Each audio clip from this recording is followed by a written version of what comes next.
Renungan pagi Kamis 2 Desember 2021 dengan judul Hidup Kekal yang telah dinyatakan. Terambil dari kitab 1 Yohanes 1. Demikian bunyi firman Tuhan dalam 1 Yohanes 1 ayat 2. Hidup itu telah dinyatakan dan kami telah melihatnya, dan sekarang kami bersaksi dan memberitakan kepada kamu tentang hidup kekal yang ada bersama-sama dengan Bapa dan yang telah dinyatakan kepada kami. Di dalam Yohanes 6 ayat 40 tercatat perkataan Yesus yang berbunyi demikian. Sebab inilah kehendak Bapa-Ku, yaitu supaya setiap orang yang melihat Anak dan percaya kepadanya beroleh hidup yang kekal, dan supaya Aku membangkitkannya pada akhir zaman. Kemudian di dalam Yohanes 6 ayat 51, Yesus juga berkata demikian. Akulah roti hidup yang telah turun dari surga. Jikalau seseorang makan dari roti ini, ia akan hidup selama-lamanya. Dan roti yang kuberikan itu ialah dagingku, dan yang akan kuberikan untuk hidup dunia. Dan perkataan Yesus tersebut ditegaskan kembali oleh Yohanes Rasul, yang berkata bahwa ia dan para rasul lainnya telah melihat hidup itu, sebab telah dinyatakan kepada mereka. Dan sumber hidup kekal itu adalah di dalam Yesus Kristus sebagai roti hidup yang telah mati untuk menembus manusia dari kebinasaan. Saudaraku yang dikasih Tuhan, ada banyak orang saat ini masih ditutupi oleh selubung sehingga tidak bisa melihat tentang hidup yang kekal itu.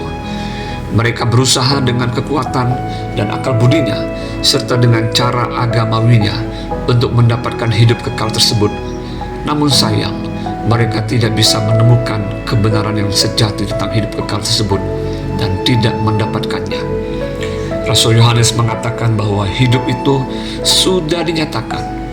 Kata sudah dinyatakan, panero, memiliki pengertian membuat terlihat dan diketahui dari apa yang tersembunyi atau yang tidak diketahui, yang dimanifestasikan baik melalui perkataan, perbuatan maupun cara-cara lainnya. Para rasul telah melihatnya sendiri, dan untuk itulah mereka bersaksi tentang sumber hidup kekal itu yang ada pada Yesus Kristus yang telah diutus oleh Bapa di surga. Rasul Yohanes dengan jelas mengatakan bahwa firman hidup itu telah mereka dengar, lihat, saksikan, dan raba dengan tangan mereka. Dan itulah yang ia tulis di dalam suratnya. Dan tujuan dari apa yang ditulis dan disaksikan oleh Yohanes Rasul adalah agar setiap orang menjadi percaya kepada Yesus Kristus untuk memperoleh hidup yang kekal tersebut. Hidup yang kekal itu, aionios zoe, adalah hidup yang sebenarnya dan mengalami kepenuhan ilahi yang diabdikan untuk Tuhan, yang penuh berkat baik di dunia ini maupun di dunia yang akan datang, yang diterima di dalam Yesus Kristus untuk hidup selama-lamanya. Jadi, hidup yang kekal itu adalah sesuatu yang sangat esensi dan terpenting di dalam hidup manusia. Mari kita yang sudah percaya kepada Yesus Kristus untuk tetap setia dan beriman kepadanya, dan lebih bersungguh-sungguh lagi. Jangan kendor dan goyah iman kita. Berdirilah teguh di dalam iman kepada Kristus Yesus, karena hidup kekal itu sudah dinyatakan kepada setiap kita. Dan marilah kita juga mau bersaksi tentang Kristus agar orang lainnya juga dapat mengenalnya dan menjadi percaya untuk memperoleh keselamatan, yaitu hidup yang kekal di dalam Dia.